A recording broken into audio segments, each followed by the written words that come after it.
বন্ধুরা আমার চ্যানেলে আপনাদের সবাইকে স্বাগত। বন্ধুরা আজকে আমি আলোচনা করব ইলেকট্রোলাক্স নন ইনভার্টার স্প্লিট এয়ার কন্ডিশন মেশিনের ইউআর কোড সম্পর্কে। অর্থাৎ কোনো কারণে যদি ইলেকট্রোলাক্স নন ইনভার্টার স্প্লিট এয়ার কন্ডিশন মেশিনে ফ্যান মোটর বা ব্লোয়ার মোটর বা ফ্যান ক্যাপাসিটার এবং এয়ার সেন্সর এবং কয়েল সেন্সর যদি খারাপ হয়ে থাকে তাহলে কী ধরনের ইউআর কোড শো করবে, চলুন সেই সম্বন্ধে আমরা আজকে বিস্তারিতভাবে জেনে নিই। আর বন্ধুরা আমার চ্যানেলটি আপনারা যারা এখনও পর্যন্ত সাবস্ক্রাইব করেননি তাদের কাছে আমার অনুরোধ, আপনারা চ্যানেলটি অবশ্যই সাবস্ক্রাইব করুন। চলুন বন্ধুরা ভিডিওটি শুরু করা যাক। সবার প্রথমে জেনে নেওয়া যাক, যদি কোনো কারণে ইলেকট্রোলাক্স নন ইনভার্টার স্প্লিট এয়ার কন্ডিশন মেশিনে ফ্যান মোটর বা ব্লোয়ার মোটর এবং ফ্যান ক্যাপাসিটার যদি খারাপ থাকে তাহলে কী ধরনের ইউআর কোড শো করবে। আর একটা কথা আপনাদের আমি বলে রাখি, ফ্যান মোটর বা ব্লোয়ার মোটর এবং ফ্যান ক্যাপাসিটার যদি কোনো কারণে খারাপ হয়ে থাকে তাহলে একই ধরনের ইউআর কোড শো করবে। চলুন বন্ধুরা ভিডিওটি শুরু করা যাক। দেখা যাক যদি ফ্যান মোটর বা ব্লোয়ার মোটর খারাপ হয়ে থাকে তাহলে কী ধরনের ইউআর কোড শো করে নন inverter Electrolux split air condition মেশিনে। বন্ধুরা মেশিনটি আমি চালিয়েছি। এবারে বন্ধুরা একটা কথা আপনাদের বলে রাখি, আমরা যখন কোনো কিছু আমরা টেস্ট করব ফ্যান মোটর বা ব্লোয়ার মোটর, তখন আমরা ফ্যান মোটর বা ব্লোয়ার মোটরের যে জ্যাকটি আছে সেটি আমরা খুলে নেব এবং ফ্যান মোটর বা ব্লোয়ার মোটরের জ্যাকটি খুলে নিলে যে ইউআর কোড শো করবে, ফ্যান মোটর বা ব্লোয়ার মোটর যদি খারাপ হয় তাহলে একই ধরনের ইউআর কোড শো করবে। এরকমভাবে আমরা এয়ার সেন্সর এবং কয়েল সেন্সরের জ্যাকও আমরা খুলে আমরা টেস্ট করে দেখে নেব, যদি এয়ার সেন্সর এবং কয়েল সেন্সর খারাপ থাকে তাহলে কী ধরনের ইউআর কোড শো করে।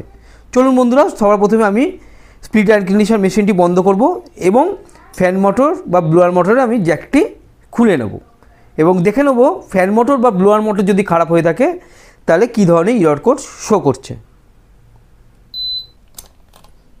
দেখুন বন্ধুরা আমি ফ্যান মোটর বা ব্লোয়ার মোটরের যে জ্যাকটি আছে সেই জ্যাকটি আমি খুলে নিলাম। এবারে বন্ধুরা আমি মেশিনটি চালিয়ে দেখে নেব যে কী ধরনের ইউআর কোড এখানে শো করছে।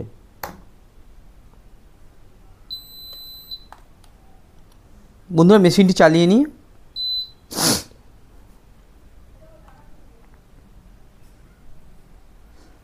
দেখুন বন্ধুরা এখানে E5 ইউআর কোড শো করছে।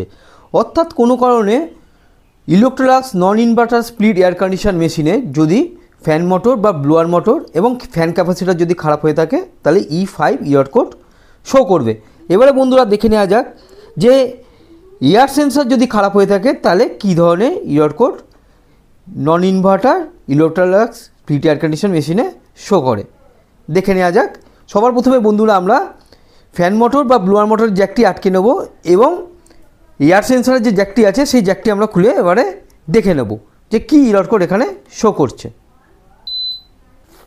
বন্ধুরা দেখুন আমি যে এয়ার সেন্সরটি আছে সেই এয়ার সেন্সরটি আমি খুলে নিয়েছি।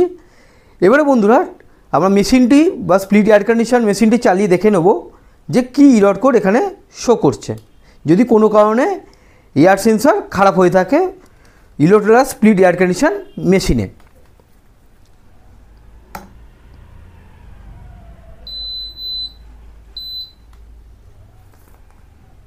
দেখুন বন্ধুরা এখানে E1 ইউআর কোড শো করছে।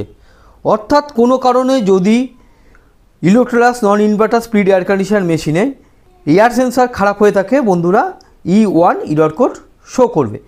এবারে বন্ধুরা এই এয়ার সেন্সরটি আমি যথাযথ জায়গায় রেখে দেবো এবং কয়েল সেন্সরটি আমি খুলে দেখে নেব যে কয়েল সেন্সর যদি খারাপ হয়ে থাকে তাহলে কী ধরনের ইউআর কোড শো করে। চলুন বন্ধুরা সবার প্রথমে আমি এয়ার কন্ডিশনার মেশিনের যে পিসিবিটি সেটি বন্ধ করে নেব।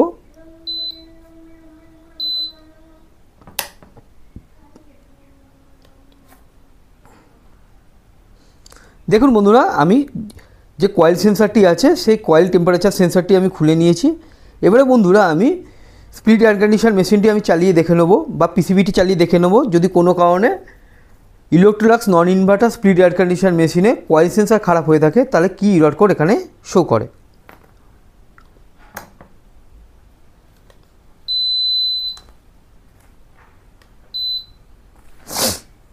দেখুন বন্ধুরা এখানে E2 ইউআর কোড শো করছে। অর্থাৎ কোনো কারণে যদি ইলেকট্রোলাক্স নন ইনভার্টার স্প্লিট এয়ার কন্ডিশন মেশিনে কয়েল সেন্সর যদি খারাপ হয়ে থাকে তাহলে E2 ইউআর কোড শো করবে। তাহলে বন্ধুরা কোনো কারণে যদি ইলেকট্রোলাক্স নন ইনভার্টার স্প্লিট এয়ার কন্ডিশন মেশিনে ব্লোয়ার মোটর ফ্যান মোটর এবং ফ্যান ক্যাপাসিটার যদি খারাপ হয়ে থাকে তাহলে E5, এয়ার সেন্সার খারাপ হয়ে থাকে তাহলে E1 এবং কয়েল সেন্সার যদি খারাপ হয়ে থাকে তাহলে E2 এরর কোড শো করবে। বন্ধুরা আমার ভিডিওটি আপনাদের কেমন লাগলো অবশ্যই কমেন্টস করে জানাবেন। আর বন্ধুরা আমার ভিডিওটি যদি আপনাদের ভালো লেগে থাকে তাহলে লাইক, শেয়ার এবং সাবস্ক্রাইব অবশ্যই করবেন। পরের ভিডিওতে আপনাদের সাথে আবার আমার দেখা হবে। ভালো থাকবেন, সুস্থ থাকবেন।